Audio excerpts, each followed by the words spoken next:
You're much more than anything in this world. Nothing compares to you, Lord. You're the King of kings and Lord of all lords.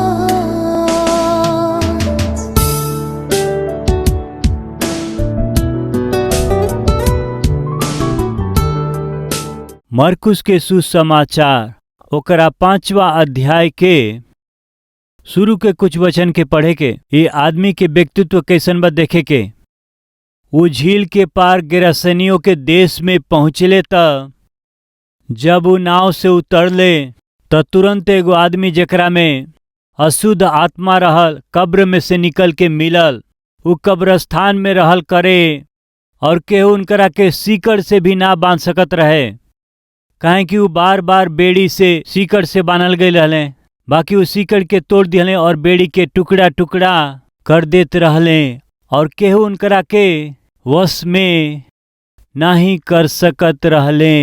केहू भी उनके ठीक ना कर पवले, उतना पर रुकले ना प्रिय। वो लगातार रात दिन कब्र में और पहाड़ पर चिल्लात रहले और अपना के पत्थर से घायल करत रहले। वो यीशु के दूर से ही देख करके दौड़ के प्रणाम कैले और ऊंचा स्वर से उनके पुकार के कहले, तू कहाँ आइल हव? हमरा से तोहर का काम? पापी से ही यीशु के काम बा प्रिय। बिगड़ल जौन बर्बाद हो गइल बाड़े, नरक में जौन जात हवे उनकरे के हमार यीशु के काम बा, काहे कि नाश होखे वालन के खोज के उनका उद्धार करे खातिर के हमन के प्रभु यीशु मसीह ये दुनिया में अइले रउआ के उद्धार देवे खातिर, रउआ के ठीक करे खातिर, रउरी जीवन के बहुत से लोगन खातिर आशीषदायक बनावे खातिर के आनंददायक बनावे खातिर हमारे यीशु मसीह दुनिया में अइले। रउआ समझत नइखी, इनकर घर रहे, पत्नी भी रहे, बाकी ई घर में ना रह पावेलन। कहाँ रहेलन? कब्रस्थान में रहेलन। मुर्दा के बीच में ई रहेलन। नंगा होके ई घूमेलन। रउआ कह सकीला नंगा स्थिति में घूमेलन ई नइखे बाटे प्रिय। वो कपड़ा पहन ले और सचेत बैठल देख के ई लिखल बा का देखे के आई। 15वां पद, यीशु के पास आके ऊ जेकरा में दुष्टात्मा रहल अर्थात जेकरा में सेना रहल कपड़ा पहन ले और यानी अर्थ कहा एकरा से पहले कपड़ा भी ठीक से ना पहनत रहले प्रिय भाई लोग, बहन लोग। परमेश्वर के भवन में आवेला के हवे जानत हई? परमेश्वर के संतान। परमेश्वर के भवन में आवेला रउआ परमेश्वर के संतान है। यही से उनकरा संतान जैसे जिए के बा, कपड़ा पहने के बाटे और उ कपड़ा हमनी के देश के संस्कृति के और रौरी परमेश्वर के प्रति भक्ति के प्रकट करे के चाही। अर्धनग्न और घृणित असभ्य कपड़ा के पहने के अनुमति हमन के ना हवे। कलवरी आवाज के सुने वाला भाई और बहन लोग रउआ ई भुलाई मत, रउआ परमेश्वर के संतान हई। सामान्यतः अच्छा से तैयार भइला के बाद छोटा बच्चा आकर के मम्मी हम कैसन लागत हई या डैडी हम कैसन लागत हई या फिर भाई भइला से भैया हम कैसन लागत हनी पूछला से बहुत अच्छा लागत हो बहन, बहुत सुंदर लागत हो, बहुत अच्छा लागत हो, ऐसे कहल कोनो बच्चा खातिर आशीष हवे। आधा कपड़ा पहन के शरीर दिखाई दे वैसन कपड़ा पहन के, टाइट कपड़ा पहन के, पारदर्शी कपड़ा पहन के भैया हम कैसन लागत हई, कैबरा डांसर जैसे लागत हो निकम में। जा अच्छा कपड़ा पहना कहब कि ना? नाइट क्लब जाए वाला लागत हो, ठीक से कपड़ा पहने जा कहिए कि ना? जब वहाँ प्रभु के भवन में अले तो एक बार प्रभु के देख के हे प्रभु जी हम कैसन लागत हई, बहुत सुंदर लागत हो बेटी, हमारा कलीसिया में आव, ऐसन परमेश्वर के कहे के चाही। रौरी पहनल कपड़ा के देख के छी छी, ऐसन कपड़ा पहन के तू हमरा पास आईबू, ऐसन कपड़ा पहन के हमरा उपस्थिति में आईब, शर्म नहीं तो के? शर्म होगी तब प्रिय। आज बहुत से लोग बेशरम होत जात हमें, ऐसे जैसन चाही वैसे कपड़ा पहनत हमें। ऊ त अच्छा भइला के बाद ऊ का कैले जानत हई? अच्छा से कपड़ा पहन ले, अच्छा कपड़ा के धारण करी जौन तोहरा पास बा, सुहावना वस्त्र स्टाइल से आई ई नहीं कहत, अपना कपड़ा के दूसरा के दिखावे खातिर आई ई ना कहत हई। रउआ बहुत से सोना के गहना पहन के आई नहीं कहत। रौरी पास बा वही में हम प्रभु के भवन में जात हई सोच के। प्रभु के भवन में रउआ के सुंदर दिखाई देवे के बा। रउआ के देखला से एगो आत्मिक स्त्री एगो आत्मिक पुरुष के देखले हई, ई भावना होके के चाही। फिर से कहत हई, यूसुफ के दूर ही से उनकर भाई लोग उनके देख के पहचान गईले। ऊ देखा जा यूसुफ आवत हमें, कैसे पहचान ले बताई? दूर से ही यूसुफ के देख के उनकर भाई लोग पहचान गईले। कैसे पहचान ले बताई?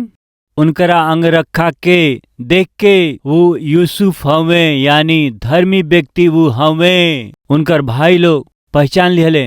रौरी कपड़ा के देख के, रौरी पहनावा के देख के, रौरी चारों ओर के लोग के पहचाने के चाही। रउआ आत्मिक स्त्री हैं, आत्मिक पुरुष हैं। ये बात कर रउआ मत भूलें। खाली परमेश्वर के भवन में आवत समय ही अच्छा से सभ्यता से पूरा कपड़ा पहन करके, ओकरा बाद सोमवार से लेकर के शनिवार तक असभ्य कपड़ा पहने वाला, असभ्य रीति से व्यवहार करे वाला, घृणित व्यवहार करे वाला केहू बाटे तो ध्यान देई जा, सीधा नरक में जाए। कैसे? परमेश्वर के भवन में रह के, पवित्र लोगन के जैसे रह के। परमेश्वर के भवन से जइला के बाद यदि हम पाप में जीवन यदि बितावत हैं तो नाटक करे वाला हैं। नाटक करे वाला लोग नरक में जाए, ये विषय के रउआ मत भूली। प्रिय लोग, ऊ कपड़ा ना पहनत रहले, परिवार के साथ में ऊ ना रहत रहले, एगो जिम्मेदार आदमी ना रहले। वो फिर का करत रहले जानत हई? कपड़ा के बिना चीखत और चिल्लात, अपना आप के जख्मी करतू, मनमर्जी से जियतू, केहू के भी बात सुनला बिना व्यवहार करके वो चीखत रहले, दूसरन के दुख देते रहले, खुद दुख उठावत रहले। ऐसन आदमी के यीशु सुधार देले। प्रिय भाई और बहन लोग, रउआ केतनो बिगड़ल होई, कैसनो पाप में जीवन के रउआ बितावत हई त रउआ के सुधार पावला परमेश्वर हवे। सुधारे खातिर ऊ परमेश्वर जगत में अइले। उनकर नाम प्रभु यीशु मसीह हवे। वो व्यक्ति के ठीक कैला के बाद, वो व्यक्ति अच्छा भइला के बाद में वो सचेत होकर के कपड़ा पहन के वो कहाँ बैठल रहले?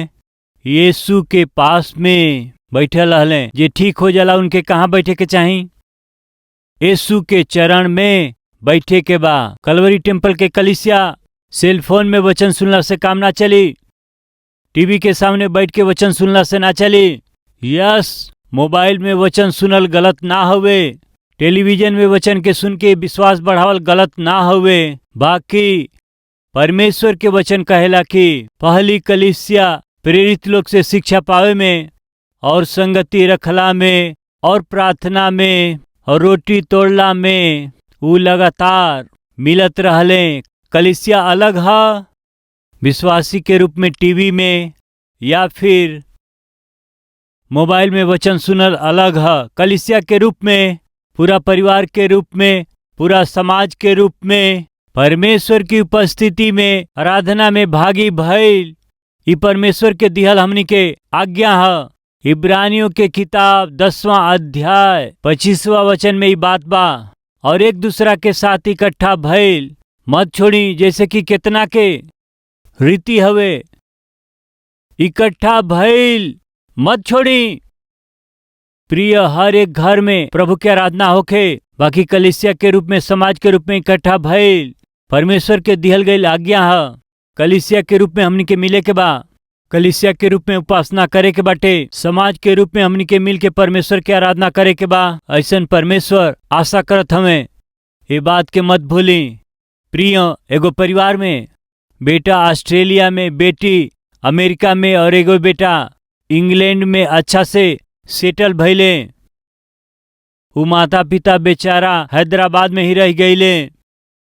ई माता और पिता अपना बच्चा लोग से सप्ताह में 1-2 बार मोबाइल में देखे लंजा और बात करे लंजा, सेलफोन में बात करे लन और सेलफोन में ही उनके देख के खुश होलन माता पिता लोग। लेकिन वो माता पिता के का आशा है जानत हई? हमन के बच्चा हमन के घर में कब आई हैं? उनके देखले काफी समय हो गए। बेटा बेटी कब अइब तोहन लोग के देखले काफी समय भइल। ई का पिताजी मोबाइल में देखेला जाना? कहा मोबाइल में देखेला जाना? मोबाइल में हमनी के बात करे ली जाना, तोहनो लोग बात करेला जाना। मोबाइल में देखल और मोबाइल में बात कईल जन्मावल माता पिता के खुशी ना देला बेटी। जब घरे बजा सामने देख के खुश हो जा, तबे तो हमहन का प्रेम के स्नेह के अनुभव कर पावे के, तोहरा आइला के इंतजार करे के, इंतजार करत ही रहे के। प्रिय भाई और बहन लोग, मोबाइल में टीवी के आगे बैठ के वचन सुनतनी, आराधना करत हई न। परमेश्वर कही है तू हमारा घरे कब आइब, कब हम अपना घर में तोहरा के अपना आँख से देखब। ऐसे हम आशा से इंतजार करत हई। अब वहीं के हई जे जानत हई, अलग अलग शहर से, अलग अलग नगर से, अलग अलग गांव से सब लोग मिल के जब परमेश्वर की उपस्थिति में आवेला, ये परमेश्वर के घर हवे। ये घर में परमेश्वर जब हमके देखिए तो कितना खुश हुई हैं। परमेश्वर के खुश करे के बा रउआ आशा करत हई का? तो सुनी, रउआ के हमार परमेश्वर आनंदित कर दी हैं। ये सच्चाई के मत भूली। कुछ लोग इकट्ठा होखल छोड़त हमें, कबो कबो उपस्थिति में आवलन, कबो नाही। रउआ आत्मिक हई का? आत्मिक व्यक्ति जैसे जी। विश्वासी हई तो विश्वासी के समान जी। परमेश्वर के संतान है, संतान जैसे जी। अनुशासन से जीवन बिताएं, नियमित रूप से परमेश्वर के भवन में आकर के रउआ आराधना करी। प्रिय भाई प्रिय बहन, कलीसिया और समाज के रूप में इकट्ठा भइल ई परमेश्वर के इच्छा है। ये ठीक हो गए वो व्यक्ति यीशु के चरण के पकड़ के प्रभु प्रभु हम रौरी साथे आई कहला से यीशु का कहले जानत हई? देखे के आई 18 पद से। जब उ नाव पर चढ़े लगलन तब उ जेकरा में पहले दुष्ट आत्मा रहे उनसे विनती करे लगलन हमरा के अपना साथे रह द, परंतु उ उनके आज्ञा ना दिहले और उनसे कहले कि अपना घरे जाके अपना लोगन के बतावा कि तोहरा पर दया करके प्रभु जी तोहरा खातिर कैसन बढ़हन काम कैले हमन, हमरा के अपना साथे आवे दई प्रभु। कहे से यीशु जी कहले 1 मिनट रुका, तोहार हमारा साथे आवल, तू अपना पहले घरे जाके उनके आपन गवाही के बताव। जौन परमेश्वर तो के ठीक कैले उनकरा विषय बताव। यह हम बतावत हैं प्रिय भाई और बहन लोग।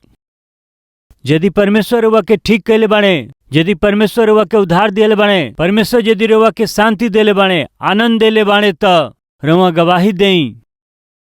तू अपना घरे जाके गवाही के जीवन जिया। यस, पूरा विश्व में कहीं भी रहुआ अच्छा गवाही के पा सकेला। बाकी असली और सही गवाही कहाँ होके के बाटे? रौरी घर में, चर्च में बड़ा गवाही बराउर, ऑफिस में बड़ा गवाही बाटे। घर जाए से ही रौरी बारे में और पत्नी सब जाने ली।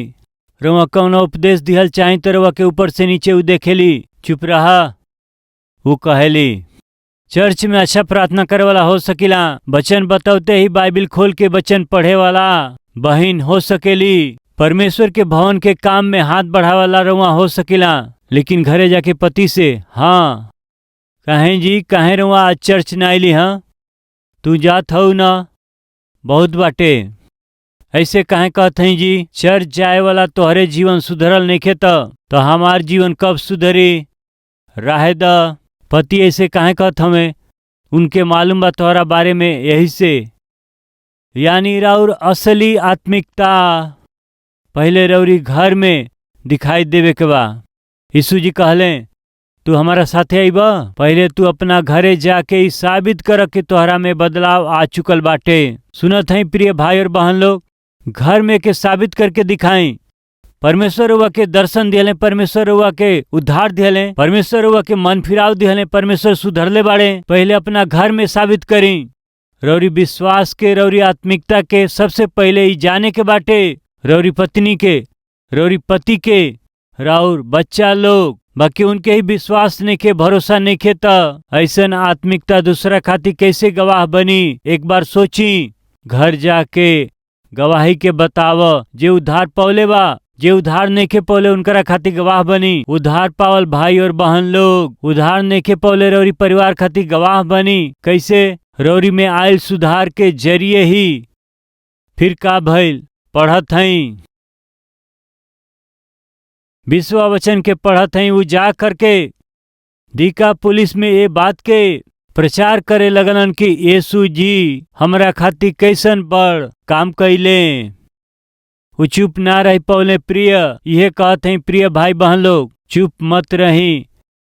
परमेश्वर और जीवन के सुधरलन का, चुप मत रही। परमेश्वर और जीवन में अद्भुत काम कैले, चुप मत रही। परमेश्वर और एक परिवार के बनौले का, चुप मत रही। गवाही देवे वाला के हुए, चुप रहल छोड़ करके हिम्मत से आगे आकर के यही गवाही देवेला हमार जीवन ठीक ना रहल, हमार जिंदगी ठीक ना रहल, बाकी आज एगो अच्छा व्यक्ति के रूप में सुधरले बने। ओ प्रभु यीशु मसीह गवाही देत हमें। सेना नाम के दुष्टात्मा पकड़ले रहे। ठीक भइला के बाद उ का कैले जानत है, दिकापुलिस नामक प्रांत में जाके वो गवाही दिहले। लोग अचंभा कैले, ई का, ई कब्रस्तान में रहवाला हमें का।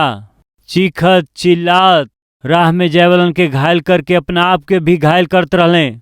नंगा अवस्था में घूमती, बहुत ही घृणित अवस्था में व्यवहार करे वाला ये आदमी में सुधार आयल ह। के सुधारल हवे? केहू मसीह हमें, यीशु जी हमें जे इनके सुधर ले। वो अचंभा कैले। उस दिन लहू बहे वाले स्त्री चंगाई पौला के बाद में वो खामोशी के साथ वहां से वो जाए लगली। ये उनका तरीका रहल। बाकी यीशु जी केहू हमरा के छुअल ह। जब वो सामने अली, तोहरा साथे का भइल बतावा? तोहरा जीवन में हम का कैले बानी बतावा। आज हमारे प्रभु रवे से बात करत हमें, प्रिय भाई और बहन लोग, तोहरा जीवन में हम जवन कैले बानी ओके बतावा। वही दिन वो स्त्री आसपास के सगरी लोगन के वो यीशु उनकरा जीवन में का कैले हमें वो बतौली। सेना नाम के पकड़ल ये दुष्ट आत्मा वाला व्यक्ति ठीक भइला के बाद यीशु जो उनकरा जीवन में कैले आसपास के लोगन के वो बतौले। दिकापुलिस यानी 10 गो शहर के समूह, 10 गो शहर के सगरी एरिया के वो दिकापुलिस कहत रहले। ऐसे दिकापुलिस नाम के वो सगरी प्रांत में वो जा करके खाली घर में ही गवाही वो ना दिहले, अपना घर के बाहर भी वो गवाह बन के जियले। अपना जीवन में प्रभु के आश्चर्य कर्म के जितना लोगन के बता सकत रहले बतौले। रउआ एगो बात जानत हई, रउआ एह तरह से गवाही बतौला से हमहन तेलुगु में गवाही के सुनले हई जाना। 17 गो भाषा में एगो गवाही अनुवाद कइल जाला। फलस्वरूप भारत देश के कोना कोना में करोड़ों लोगन खातिर इनकरा जीवन में जौन परमेश्वर काम कैले बाड़े, करोड़ों खातिर ई गवाह बन गइल बना जा। आज प्रभु ये कहत हमें तो के हमार गवाह बने के बा। तोहरा जीवन में हम जौन कैले बने ओके जाके बतावे के बा। पहले घर वालन के मालूम होई, रिश्तेदारन के मालूम होई, अपना मित्र लोग के जाके बताई आपको जीवन सुधर गइल बा। सुधारे वाला परमेश्वर जीवित हमें, वो हमार प्रभु यीशु मसीह हमें रौरी जरिए संसार के मालूम चले के बा। चुप काहे रहिला रहुआ? प्रिय भाई और बहन लोग, रौरी परिवार के उद्धार में लियावे खातिर के रहुआ हर कोशिश के करी। नाश होखे वाला, बर्बाद होखे वाला, बुरा आदत के गुलाम होके, बंदी होके नाश होखे वाला लोगन के प्रभु के उपस्थिति में लेके आई। उनकर जीवन भी सुधरे के बा। और वही समय मत भूली, ये परमेश्वर के जीवित वचन, ये प्रभु यीशु मसीह के सुसमाचार, ये अनंत सुसमाचार, ये 4 दीवारी के अंदर ही नइखे रहे के त निश्चय हमनी के जिम्मेदारी लेवे के बा। ये बहुमूल्य वचन के संसार के कोना कोना तक पहुंचावे के बा। ये उद्धार पावल जे कहलन सुनली का 8 बार, 10 बार, 13 बार कलवरी आवाज के जरिए लाखों करोड़ों तक भी हमहन के जीवन के सुधारे वाला, हमनी के परिवार के बनावे वाला यीशु मसीह के बारे में हमहन प्रचार करत हई जा। हमहन कर्ज में पड़ गए रहली, आर्थिक समस्या से दुख उठौले रहली जा, भूख और प्यास से हमनी के एक समय तड़पत रहली जा। बाकी अब ही परमेश्वर हमके आशीष दिले। आशीष दिहल परमेश्वर के प्रेम के सुसमाचार के लाखों लोगन तक पहुंचावत हई जा। उतने नाही, परमेश्वर जीवन हमनी के देले बनाओ में से 10वां अंश परमेश्वर के आनंद से देत हई जा। सबसे पहले समाज के रूप में मिलल नेखे छोड़े के, गवाह बन के जियल मत छोड़ब। परमेश्वर हुआ के देले बाड़े वो हर एक आशीष में से परमेश्वर के भवन में धन्यवादी होके सेवकाई खातिर जौन भेंट देवे का वो विषय में लापरवाही मत करब। 10वां अंश के अपना स्वयं खातिर खर्चा नहीं करे के, वो परमेश्वर के भवन में परमेश्वर के राज के विस्तार करे खातिर रउआ के देवे के बा। सुसमाचार के प्रचार कैला के विषय में लापरवाही नहीं करे के। जौना सच्चाई के विषय रुआ जानत हई, जौना आनंद के रुआ अनुभव करत हई, ओके दूसरा के बतावला बिना कैसे चुप रहब। हर एक दिन केहू न केहू के रुआ रौरी जीवन में प्रभु जौन अद्भुत काम के कैले हमें, आश्चर्य कर्म कैले बाड़े, चमत्कार उद्धार के विषय में केहू न केहू के बताई, केहू न केहू के सुनाई। वो एगो आदमी अद्भुत रीति से सुधर जाई हैं। प्रतिदिन कौनो एगो आदमी के सुसमाचार बतावे के कोशिश करी, विनती करत हई। रौरी साथे एगो और व्यक्ति के जीवन सुधारे वाला प्रभु के उपस्थिति में रुआ लेके आई, हम विनती करत हई। उद्धारकर्ता के विषय में बतावे के जिम्मेदारी वो आज हमनी के हाथ में बाटे। धर्मी जन के फल जीवन के वृक्ष, बुद्धिमान व्यक्ति बहुत लोगन के वो उद्धार में लेके आई हैं। परमेश्वर हमरा के वो ज्ञान देले हमें, हम उद्धारकर्ता के बारे में बताई। कहे वाला अपना हाथ के दिखावे।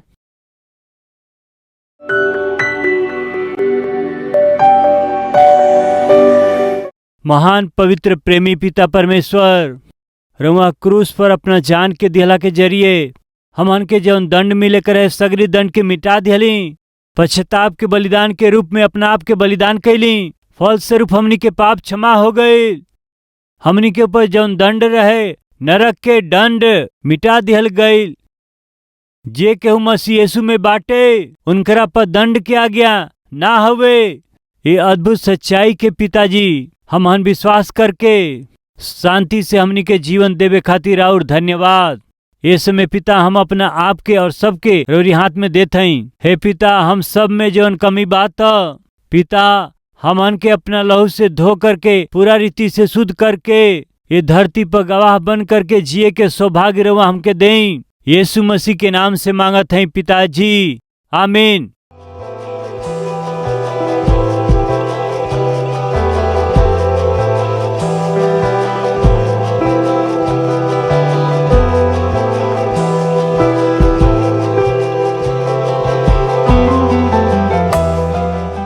प्रभु में अति प्रिय भाई और बहन, रउआ सबके सलाम। रउआ अच्छा है। कलवरी आवाज 2003 में शुरुआत भइल और आज 2023 के 20 बरिस हो चुकल बा। प्रिय रउआ ये टीवी प्रोग्राम से प्रेम कैली, प्रोत्साहित कैली, प्रार्थना कैली और उतने नहीं अपना भेंट के जरिए रउआ सब मदद कैली। यही से हम रउआ सबके पूरा दिल से धन्यवाद करत हई। आज एक कार्यक्रम के जरिए हजारों और करोड़ों लोगों तक जीवित परमेश्वर के अद्भुत सुसमाचार के पहुंचावे खातिर रौरी जरिए कैल गई मदद खातिर हम दिल से धन्यवाद देते हैं। और यही समय हमनी कई कलवरी आवाज के कार्यक्रम भोजपुरी में ही ना, भारत देश में बोले वाली हर एक मुख्य भाषा में प्रभु यीशु मसीह के सुसमाचार के हम पहुंचा सकें परिश्रम करत हैं। वैसे ही हर महीना लगभग 650 टीवी कार्यक्रम के प्रसारित करत हैं। जा बोझ से भरल इस सेवकाई आगे जाए के बात निश्चित रूप से राउर सहायता, प्रार्थना और सहयोग बहुत जरूरी बा। एगो कार्यक्रम के प्रसारण खातिर अनेक चैनल के माध्यम से 20,000, 30,000, 40,000, 50,000 तक एगो कार्यक्रम खातिर खर्चा करे के पड़ेला।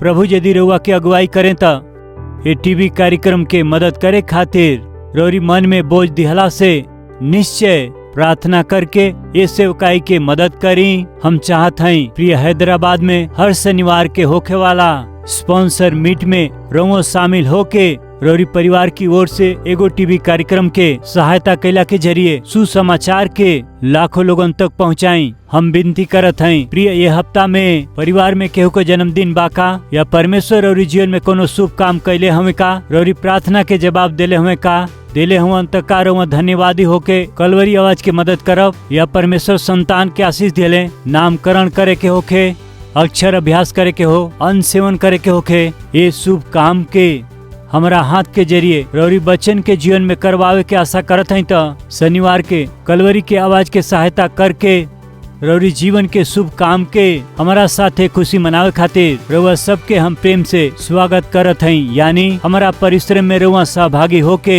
अपना खुशी के बांटी। रौरी खुशी में हम सहभागी होके रौरी खुशी के पूरा करे के बा।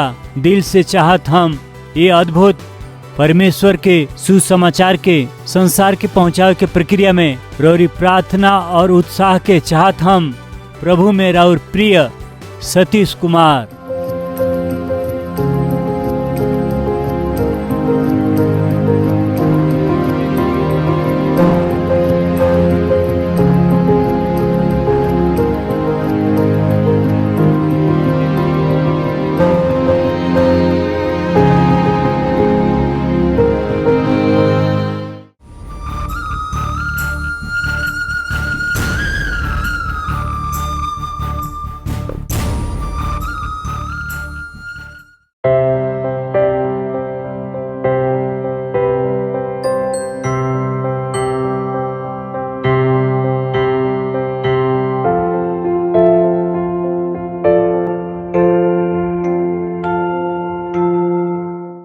हमार पता बा Calvary post box number 30 Kukatpally Hyderabad 72।